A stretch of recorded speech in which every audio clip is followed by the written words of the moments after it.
Hey everyone, welcome to my video. This is a little different video. As you may know, I did the 3D animation for the movie Britannic way back in 2000. That's when it came out. We did it in 1999. And as I was going through some of my old files, trying to make space on my hard drive, I came across a bunch of test renders, and you might know that I've been updating some of the old models from Britannic, and I recently moved over to Blender like 7 years ago almost, and I originally worked in Lightwave for like 30 years, but I've been bringing stuff over to Blender because it's that's the program I like to use now. And it's pretty amazing. So it's fun to kind of see these old models with updated textures and lighting and that kind of thing. So the other day I was going through my hard drive trying to find, stuff I could delete to make some room. And I came across all these old test renders and stuff while I was updating the Titanic model. So I thought it'd be fun to show you guys. So that's what this video is. I'm going to go through and show you kind of a chronological order of, old to new. So you can kind of see the changes that were made. And I'll kind of explain what I was working on at the time, because I like to do a lot of test renders and try different HDRI images to see what it looks like under different lighting conditions and that kind of thing. And I just experiment and, probably the most thing that was experimented on was probably the water and that kind of thing. So it's kind of fun to see the progression. All right, so here we go. I'm gonna open up my folder. Just literally gonna click on the first image, which you can see it's from 2020, so it goes back pretty far. And this is how we're going to do it. We're just going to go through them. All right, so this image, this is the Titanic model, kind of the first render of it in Blender from Lightwave. Everything is just messed up. All of the textures are gone, just because the compatibility between how Lightwave textures and how Blender textures are kind of different. So I figured I would just get rid of everything and start from scratch. You could just see some basic coloring. And I think when you bring in models, sometimes they get the luminosity is kind of cranked up. So that's why everything looks really bright. But I'll just go through and we'll see what happens. This is kind of off the cuff. So there's another angle. Looks kind of neat, all white. It's kind of a Britannic-y. So here you can see I'm starting to mess around with some of the shading. I think I just have an HDRI image lighting the scene. This is when I start to put in some basic colors just to kind of, because I really wanted to see what it was going to look like with the black and the red. That kind of thing. So these are 4K renders, I think. Yeah, 4K, it says up top. So you can see here, this surfacing has like a self-luminescent quality to it, where this doesn't. So just basically picking off surfaces as I go, the material surfaces. Yeah, you can really see it's just washed out here. And I think I also discovered that some of the models, sometimes when you bring over complex polygons from one program to another, they kind of, things that were triangulated, or maybe things that weren't triangulated, tend to kind of go away. So a lot of the polygons needed to be, like down in the windlass section here, there was a lot of these polygons for some reason just disappeared. So I had to like just find all the holes and fix stuff up like that. Also, I should mention when it was so long ago in Lightwave that I don't even think there was UV maps yet. Because Lightwave has been one of those things that was added onto a bunch of times and updated. So to do in the Titanic, I should mention, if you look from the side view, let's see if we get a side. The Titanic has what's called a shear, where it's kind of like high in the front, high in the back, and then low in the middle. I think just because that looks nice. I think it's a design element. Because if it was totally flat, I think it just wouldn't look that good.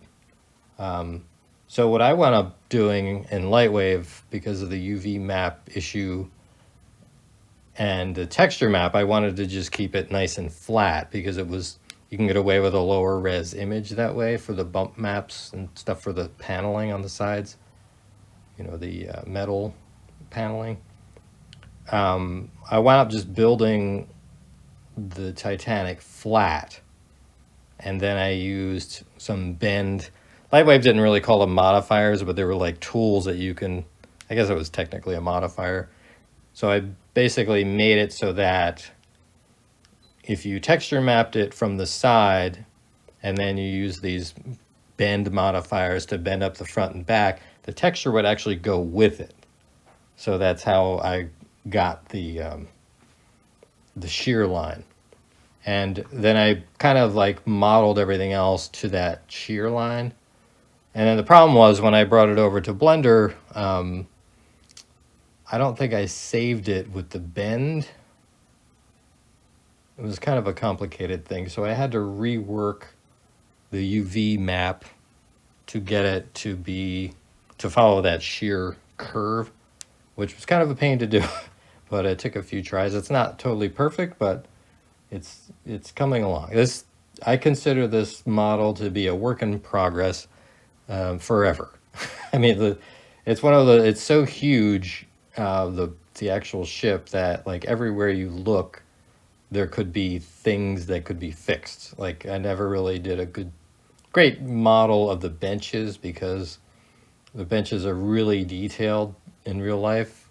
There's a lot of scroll work and stuff like that. So, I mean, so that's something I hope to visit in the future and update those, but at this point I did not. So here's a nice side view. Nice and clean, almost looks like an illustration. Here's where I start to mess around with the textures on the deck and the wood planking and that kind of thing. I'll just go through some of these kind of fast.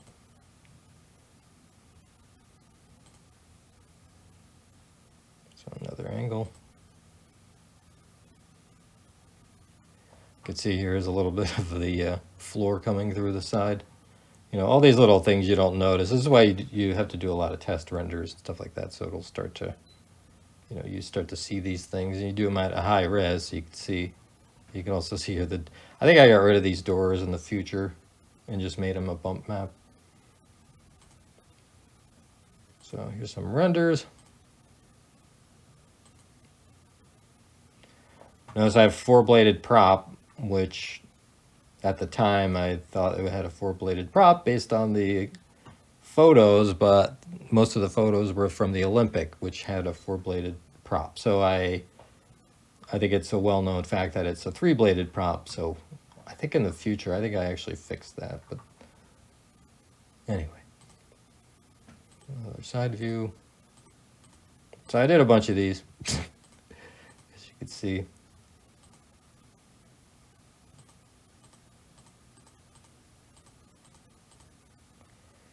We have the Titanic logo. It's all messed up. This just wound up missing somehow. You can see, I think I have the bump map now. I'm started to work on that. The UV maps.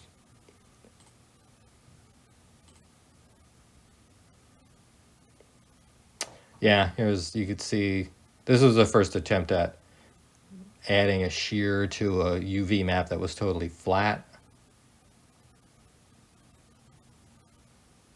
Or actually, you know what, actually I think I did, in Blender, I redid the bend at the stern and the bow.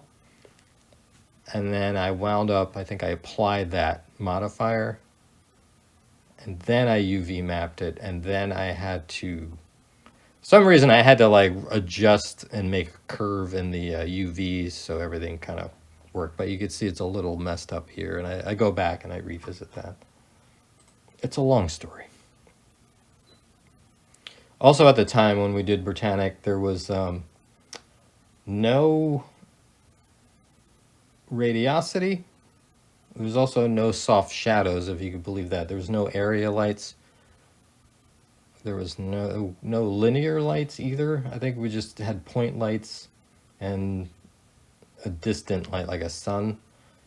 So I had to come up with something I kind of called the spin light technique to make it so that you have some kind of a soft shadow. It's basically a cluster of lights on a null object. And then what you do is you take the null object and you spin it every frame. And then when you turn, and this repeats. And you also, I think I also scaled it. So if you have a whole bunch of lights and you spin them and scale them, and they're only point lights that cast a hard shadow, when you turn on motion blur, which wasn't a great motion blur, it was basically like a bunch of renders put together with a dither pattern. I think that's kind of how it did it. Also, anti-aliasing wasn't great either. But anyway, so you basically you spin this null object, and it spins all these lights around every frame. And motion blur, when you render it, makes it feel like it's a soft shadow, because you're basically getting shadows from a bunch of different positions in space, and they all overlap. So it's not a real true soft shadow, but it seemed to work good enough for the time. And also I should mention, yeah, the anti-aliasing wasn't great. I think how Lightwave did it in the early days was it would render your image twice as big as it needed to be, and then it would scale it down. And that's kind of how I think it got anti-aliasing from that. So one of the early things we found out in the Britannic movie with these Britannic renders was the railing was a big issue, because it was so fine and, you know, very thin lines. So every frame was different if it was moving. So you get a lot of buzzing. And then the way around that I figured out was if you basically make all of the railing, like anything that was thin, like the thin guy wires holding the funnels up and that kind of thing, if you made them really thin, and I mean, if you made them really transparent, that seemed to solve the problem. I mean, it's not a great thing, but it was good enough. I mean, it really knocked down the buzzing. So if you watch the movie, look for the transparent railing. So here now we have it in the water. This is kind of an early test with water, just to see it with water. I think I kind of like, I don't really use the ocean modifier so much, because I just find, for me, it's hard to use. I mean, I need more control. So I kind of like to just make my own blend of, and this is how I did it in the Britannic movie too. It's just basically a sheet of polygons with displacement and a subdivision modifier. And it's just something I've messed around with for a long time, like try to figure out what works and what doesn't. But one of the things I found was, like, if you look at water in any footage of water, you kind of see that if you really look at the ripples, it seems to me that you can always pick out, there's like a set of ripples moving in one direction, and there's another set of ripples moving in another direction. Sometimes there's 3 different directions of ripples. So I found if you just make like 2 or 3 different noise displacements and kind of run them all at different directions and then add them all together, basically. One displaces the next one, the displaces is an additive thing. It kind of tends to look like water that way. And then the other thing you do is you can use null or empty objects for that. So as you, so basically, all those get added together and it starts to look like water. And also the empty objects, you can move them vertically through space, basically, and that will change the ripple pattern over time. So it's not like a dead, set of ripples that are just moving through each other. So that adds a lot more life to the water. That's kind of how I did the water. The water is basically just a bunch of displacements. And these old ones were just kind of like early tests. Here's one messing around with nighttime stuff. You can see all the porthole lights are on. And then also, this is an interesting thing here. I think I just assumed that each funnel had lighting it up, but then I learned like recently that that wasn't the case. I think it was all just reflected light bouncing around up there from the practical lights, from real lights. But it looks neat though. They should have really did that anyway. I don't know if they did it in Cameron's movie. I'll have to check that out. But I don't know. I thought it looked neat, so I kept doing that. Here's where all the lights are on the funnels. And this is just experimenting. I think I really wanted to just see what that looked like. So I did that. And my son is a huge fan of Titanic and all the White Star liners, and plays a bunch of Roblox games that are sinking ships and stuff. And so he was kind of like wanting me to see what it looked like if it was sinking. So this is just kind of experimenting, early experiments. I think I even messed around with Eevee. All these renders are cycles. This is kind of has a little bit of a list. I just wanted to see what it would look like and what it would, what are good settings for water. The water's pretty opaque here, so it's not really transparent. Anyway, just did a bunch of these. So back to this. It's a big render. Just trying different HDRI images, trying different displacements on the water, different water patterns and different lighting. Looks really clean. So I dirty it up at some point. But this is now where I'm starting to do the bow wakes. This is kind of how I did it in Britannic early on. At some point, I actually, like pretty far in these test runs, this is, oh, sorry, I should say that I started to update. I just had real basic models here for the Britannic. So I went back and remodeled the whistles. And then I added them to the other funnels. This is just a test for it breaking, which was kind of a pain to do, but I wanted to put some sparks in there when it broke. So this is just like a throwaway test. So this is getting a little farther, messing around with patterns. I started to mess around with an animated wake kind of thing coming off, because basically what happens with water is the foam really only forms when the waves roll over. If you look at video, like high video looking down of a beach, you could really see when the wave breaks, it's basically drawing on the foam. That's kind of how it works. So I was messing around with a bunch of different ideas, and I think this is one where I made smoke, I believe. I animated some smoke, and that seemed to be pretty cool. But it was really hard. It's a little hard to control. So I wound up, long story short, I wound up making these animated, real simple textures with displacement to make them alive and move around, and a lot of manning in and stuff like that in Blender.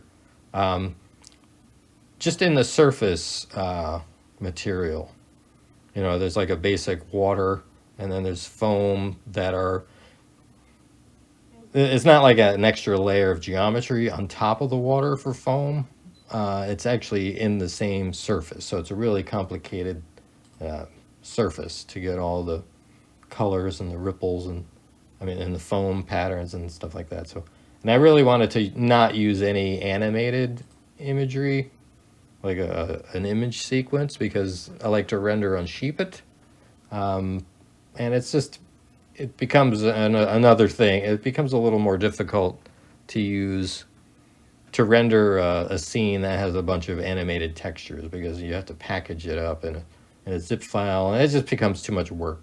And so, just being lazy, I wanted to make it so that it was easier to just send a render up to sheepit and check out what it looks like. So this is just trying different HDRI images and stuff like that, just going around the ship. I added the flag. I just used a displacement noise or cloud displacement or whatever on the flag in the back. Anyway, just trying a bunch of different things. I think I was digging the wave, the white foamy stuff coming off the sides. So there's a lot of these. I only did one side just as a test.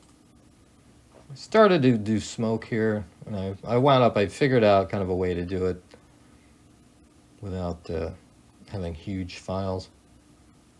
So this is the back was never really, like, the way I UV mapped it, I wound up with this chunk in the back that I had to deal with, so I deal with that way later on. This is also, my son wanted me to turn it into the Olympics, so I started to do that.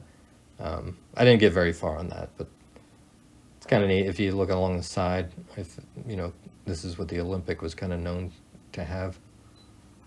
I think the Titanic started out with that too, but then they changed it.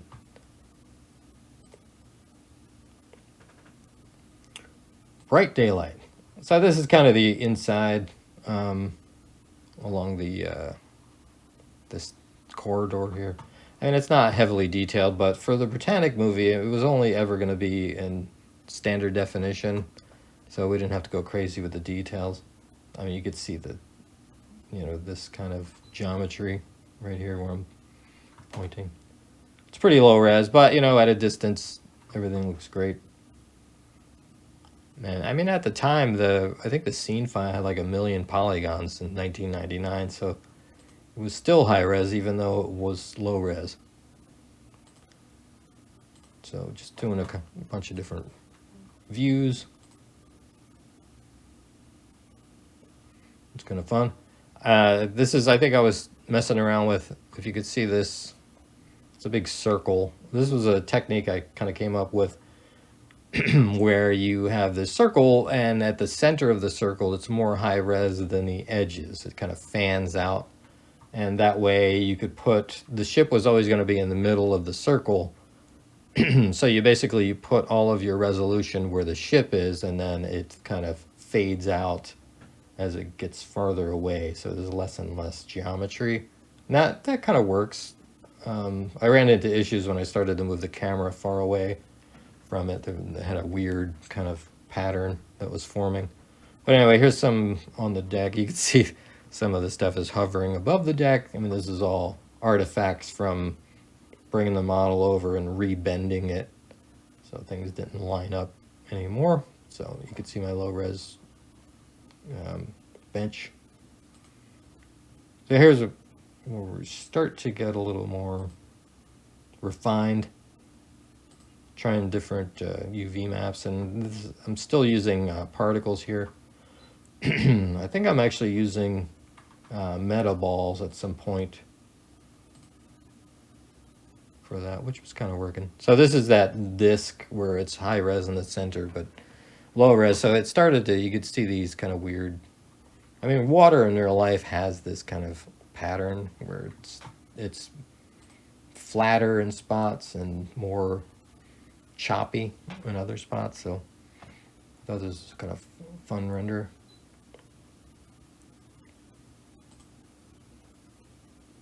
This is before I kind of went back and modeled a bunch of all the stuff that goes in the bridge. So it's kind of a fun angle. Nice wide view of the stern. trying different images. Came up with this pattern in Krita, or Krita, depending on how it's pronounced. But it has actually a brush that is very good for this kind of a thing. So I just made a seamless kind of texture that was a foam pattern. That's like one of the elements that gets put into the water surface. So these are some, I actually did a couple renders of this. I tried to replicate the $1 million shot.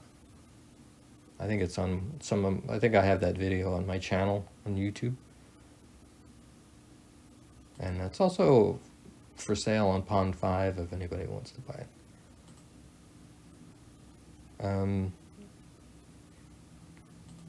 So here we got more HDRs.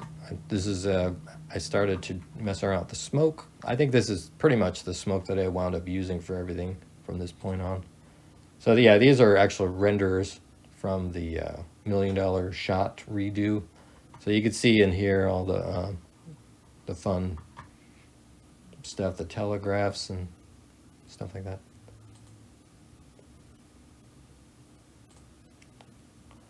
That was a couple smoke renders. Here's a nice shot of the inside. I never really, at some point I hope to fix just the window frames and stuff like that. I think there's a panel, like a vertical striped paneling that is all around this area, and there's like beams here that I hope to get to at some point. This is kind of a fun shot. There's the reflected glass. You could see the reflection up here, and then you're looking through to see the bow. Neat stuff. So this is nighttime stuff, experimenting with lighting the portholes, and always experimenting on the bow thing. I don't think I'm ever happy with that. My sunset HDRI. I get my HDRIs from HDRI Haven. They have a bunch. They're always adding them, and they're free. And it's just a fun thing to do once you have your model and your lighting set up. It's just fun to try different HDRI images to see, it just makes drastic differences in what your scene looks like. So this is just messing around with lights and glow. In Blender, you have the ability to do a glow, and because it has its own compositor built in, which is just an easy thing to add. So these are fun. These are nighttime. This is going back to the $1 million shot. And now one of the other things I was messing around with is VR. I have a couple videos on my channel that are, if you have a VR headset, you can actually look around. And I'd like to do the 180 one. I think this might be a frame from it, but it kind of looks like this. It's a 180 degree VR render where you can't see anything behind you, but everything's all out front. And I like those because you put all the resolution where you want it, because looking behind you doesn't really get you anything. There's nothing back there, so why bother look? So that's why that's why I'd like to do the 180 ones. There's another deck shot. This is kind of a VR. I did a thing where I just move the camera slowly up over the stern, and just trying different angles. So I'll just go through these a little faster. This is still the old anchor, but I was never really happy with. And then I realized at one point like the black on the sides was just too gray. So at some point I adjust that. This is a volumetric thing I think I was working on. This is kind of a cool lighting thing. Just it's very dramatic. I think I just spun the HDRI image around.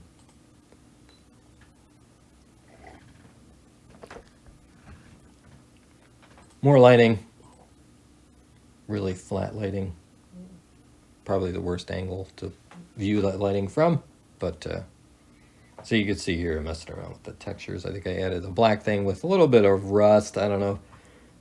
Titanic was so new it probably didn't have that, but I wanted to give it something. I'm sure it had all fresh paint on it. So some kind of fun angles. This is kind of a classic. I think I've seen an illustration from that angle. Just trying different lighting, adding lights, and I finally put the directional lights on, and I have a fog thing made in the compositor. It's just a node that looks for anything that's bright and will add a fog to it, or glow basically. So more fun with that. Nice big side view. Just experiment. This is kind of neat. It's the really flat water. I mean, I think the night it sank was really flat, but it's kind of cool. The here's where I kind of saw that the wake and the foam were all kind of too self-luminescent, so it was kind of lighting up everything. So just different images and textures for the sky. I like that one. That was kind of fun. Looks kind of real, I think. Not a great angle. You can really see the foam. There's probably too much foam there. Yeah, Titanic tends to look weird when you have a really telephoto lens. It just really flattens out the perspective, and you know, it just looks wrong. It's kind of funny. It's another long lens. Just trying different light. I think I put a moonlight in there just to see what that would look like. It's really bright though. The nighttime thing. Distant nighttime, that's kind of fun. You can really see the foam lighting up the scene there. It's a really, I think I was experimenting with the hull texture and trying different settings and stuff. Here's where I'm messing around and realizing that the foam is just too bright. It's like kind of a rainy day. So this is kind of neat. This is probably what it looked like. Just absolutely no light, no moon. Just the only light was from the ship itself. Here you could see, I'll just try using arrow keys. You could see the displacement I started to mess around with and dial that in. This is kind of a nice image.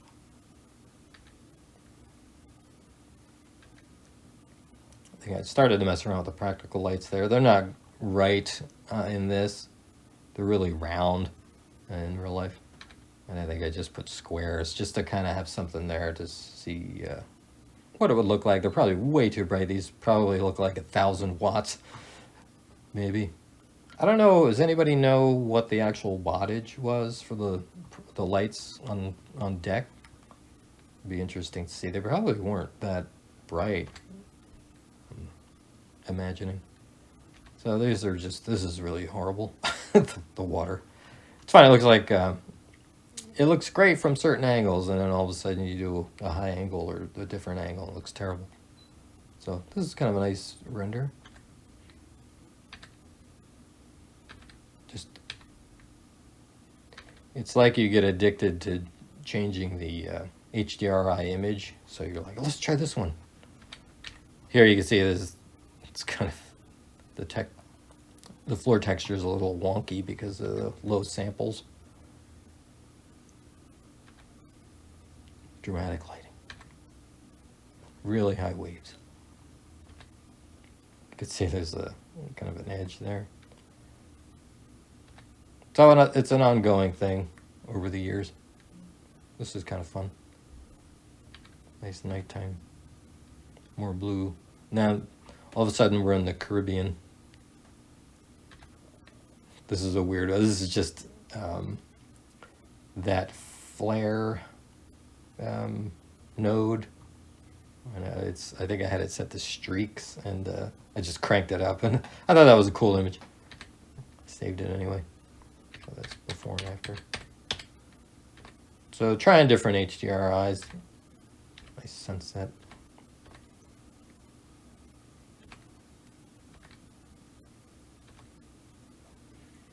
kind of a neat thing. You got the sparkles. It's a little bit of denoising will add some artifacts, so that's kind of what's going on there. This is the flare node. You can kind of see it working.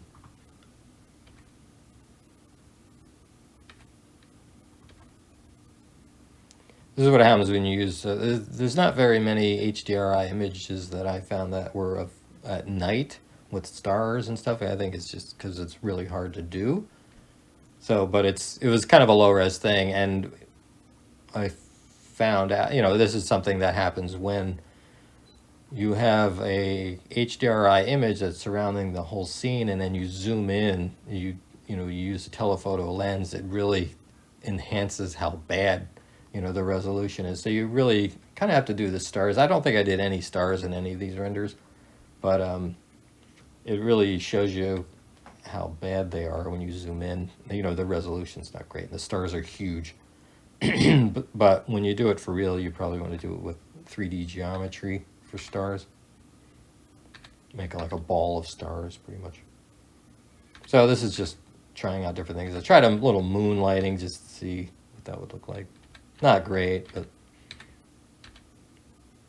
Oh, this is when I first started to mess around with this wake trail pattern that you see on every ship, and even ducks have the same exact, it's like a mathematical thing. Sorry, I need a sip of my tea here. So this is all I do now when I see a video of a boat or something, I just look at the wake, because they're all the same. This is like, I think it was explained like when something moves through the water like a ship or a duck or a kayak, it's basically making a bunch of different ripple patterns at different speeds. And when you add them all together, it kind of comes up with this, it's like a repeating wave pattern that kind of fans out. And it's really kind of neat. So I was just trying to I figured out a way to try to replicate that. It's not great, but here I'm dialing it in and just changing the different heights of the displacement. You can kind of see it here.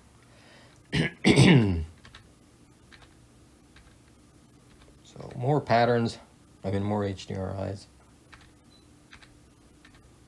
This is when I started to mess around with an alternate way to do the bow wave. It's not perfect, but I think I liked it better than all the other ones I was doing. And it's basically just geometry that has a really fine, it's really subdivided, and I run displacements through it that make it look like it's moving. And I think I even have a volumetric kind of shader added to that, and glass. It's like a bunch of different things. And I thought it was kind of looking kind of neat, so I kind of stuck with that. I think it's huge here, but I think I basically tone it down at some point. So it looks kind of cool. And I think I added some secondary ones, but I think I took those away at some point.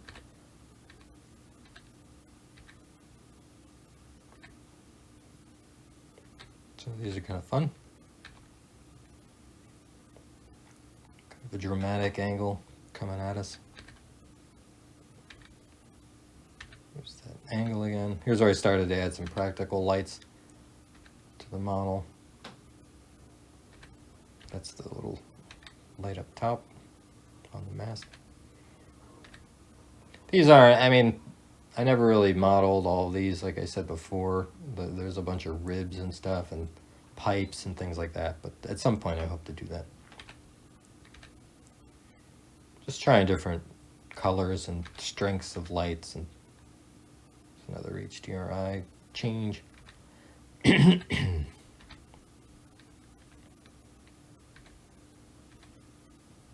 Just adding some lights in various places. It's like a never-ending thing.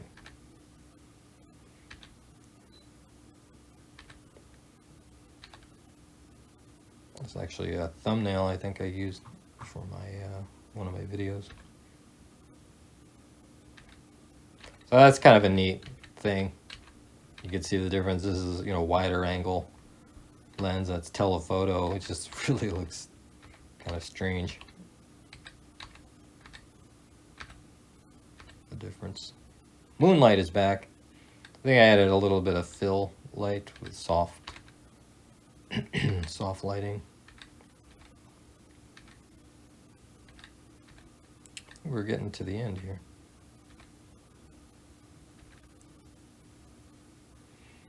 So yeah, these are some still frames from the latest, one of my latest videos. I like that angle, it's cool. And I came up with a way to, using a node, I think it's called random islands. So it will, you can use that to kind of control what polygons are receive what part of a ramp, like a color ramp. So you can make some be darker and some be off and some be lighter. So I think it really adds a lot of, you know, randomness to the porthole lights. So glad I figured that out. It's kind of neat and it's easy to do. So you can see it there. Because it just looks wrong if they're all lit. You know, why would they all be lit? All right, we're getting to the end here. That's a nice thing. I think that's the photo filter. I think Photoshop has it too, but this is After Effects. And it really, once I added that, I just like the color it was giving me. It's a cool photo filter effect. Just a couple of my thumbnails. I think I brightened it up for the thumbnail. And that's the last image. All right, well, I guess that's it. I hope you guys had fun. Yeah, this is what I do. I do a bunch of renders and save them all. So you kind of like, it's fun to go back and look. It's like watching your kids grow up. So thanks for watching. I really appreciate it. Take care. Hope you have a good day.